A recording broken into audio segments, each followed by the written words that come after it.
I was headed for the city of Hebron, which lies at the southern end of the West Bank. It is the site of the tomb of Abraham, and it is sacred to both Muslims and Jews. Hebron is the only place in the West Bank where a community of Jewish settlers lives right in the heart of a Palestinian city. Many are what we might call religious fundamentalists. They arrived in the immediate aftermath of the Six-Day War and have steadily expanded since then, acquiring property through a mixture of purchase and seizure. I wanted to see how the Israeli state mediates in this petty and occasionally vicious confrontation, whether its response is what we'd expect of a democratic state.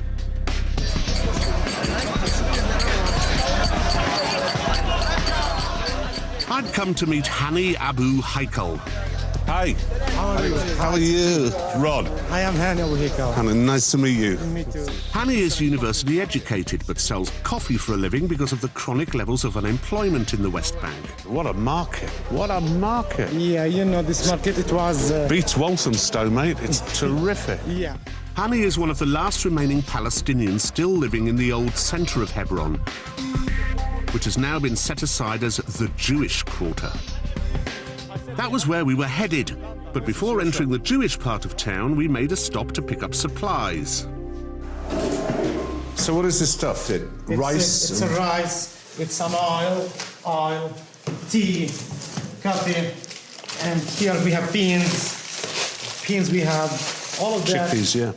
Like many Palestinians, Hani and his family are dependent on handouts from the international community to survive. But Hani must carry everything to his house by hand.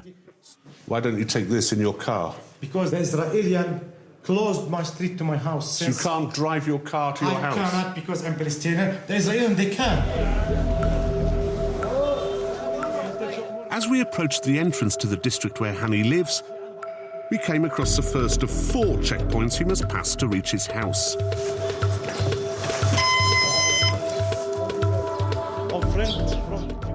Only residents are permitted to enter. There is a rather forlorn silence in these streets after the bustle of the market. 500 Palestinian families once lived in this part of town, but now just 50 are left, and I would soon see why. You sure you don't want me to carry it back? Shall I carry it back? No, thank you. You need someone to carry you. You're right about that. As we toiled up the hill, the settlers drove past in their cars. My neighbor now.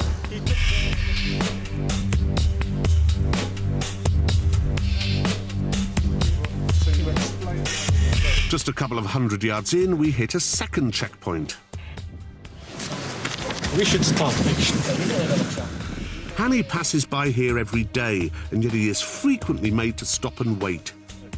How long do you sometimes spend here? Once I remember, I spent looks like 3 hours. 3 hours at checkpoint. If I want to pass just without all this... It's what, half a mile from where you live? Less than that. We have not more than that. It's been 5 minutes, 6 minutes, I reach my house. In the view of Hani and his few remaining neighbours, checkpoints like this are all part of a concerted policy to drive them out of the Jewish part of town.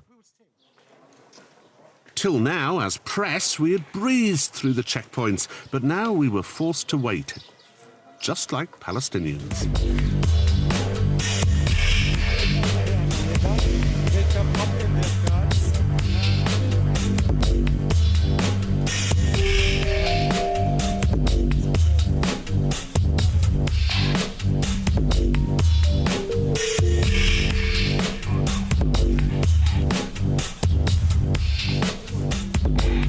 While Hani's Jewish neighbours were able to stroll through without being stopped. How you doing? Good, you? Yeah, not bad. Where are you from? Brooklyn. Brooklyn, what? What's galling for Hani and his neighbours is that all this disruption results from the presence of just 450 settlers. We bumped into an Englishman, one of the numerous international observers living in Hebron. We go out every morning and watch the school children, both coming through here, Hani's children and the other children that have to come past the settlement. And we watch at the bottom corner by the school where the kids have to come down those steps. Next to Beit Hadassah, because they get stones thrown at them, eggs thrown at them, and sometimes adults... By the settlers? By settlers. Do the soldiers ever stop it? I've never seen them stop it. I mean, it can happen. very And diplomatic response. If you push them hard enough, they will. After half an hour, we were finally allowed to walk up the hill. On this occasion, it turned out it was the presence of our camera crew that had caused the hold-up. Yeah, there's my house. Right, I see.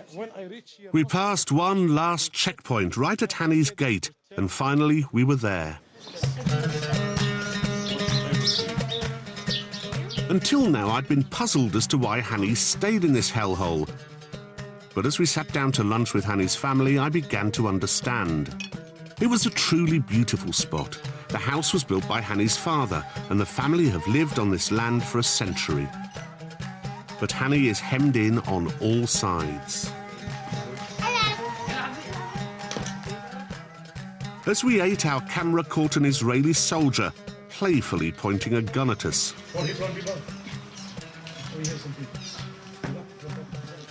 When Hanny took me up onto the roof, I realised what a strategically vital position this house and its 4 acres of land occupies. So we're standing on the terrace of your beautiful house with this magnificent view, but you can see up here why your house is wanted and why it's such a tense area. Point out to me where the settlers are. You can see the White House, big White House. Big one down there. Yeah, in the past it was a school. I studied in it. Looks like a Holiday Inn to me. It's, yeah. You know, and here is that settlement, which they call it Abraham Apino. Here in this area, there is a military base. You've got settlement, settlement, settlement, settlement at the military camp there. So you're surrounded by the settlers. The house immediately next door was occupied by settlers when its elderly owners left it empty for a short time. Hanny and his family make sure there is always someone at home, so the same thing doesn't happen to them.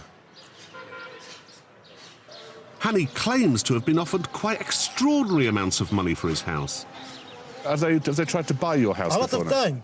The last offer I hear about it, it was $20 million. $20 million? Yeah. Before that, they came to my father. My father was here that day, so they offered for him $10 million. So he refused. But do you not worry that one day they will stop coming round with $20 million in their hands and come round instead with guns in their hands? If they want to kill me, they can kill me. But God will revenge for me, and in my heart, I feel that I am not a traitor. I am not trading my religion or my nation or my father.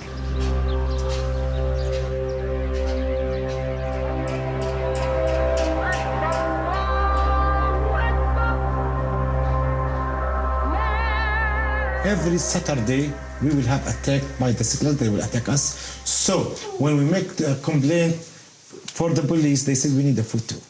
So we prepare this camera to document their attacks, and we found that this camera and that camera, they are more dangerous than their machine gun. The footage shot by Hanny and his neighbours provides interesting archive. It shows Jewish children stoning them and their houses. Other footage is shot by international observers. Their voices can be heard pleading with the Israeli soldiers to intervene. You have a helmet on and you have a gun. Don't do something. They're a bunch of little thugs. If my kids act like that, let me tell you, I would spank him so bloody damn hard. Can you do something, please? They live here. They should be able to be outside without getting stoned. Stop. Here, a settler girl threatens Palestinian school children. You stop. Leave them alone. Go on. She started up with me. I'm going to kill her. She's not supposed to be here. It's a Swiss place. Most of the violence is petty, but some is more serious. In this footage shot 4 years ago, a mob attacks Palestinian homes.